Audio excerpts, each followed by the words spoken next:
මොකෝ අහන්නේ තාත්තේ? වැඩේ ඉවරයි නේද? ඔව් මහත්තයෝ.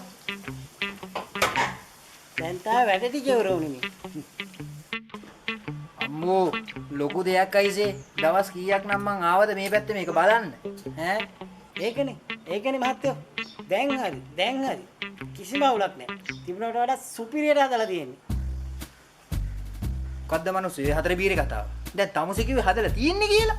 ඈ ඔව් මහත්තයෝ. හදලා තියෙන්නේ. කිසිම අවුලක් නැහැ.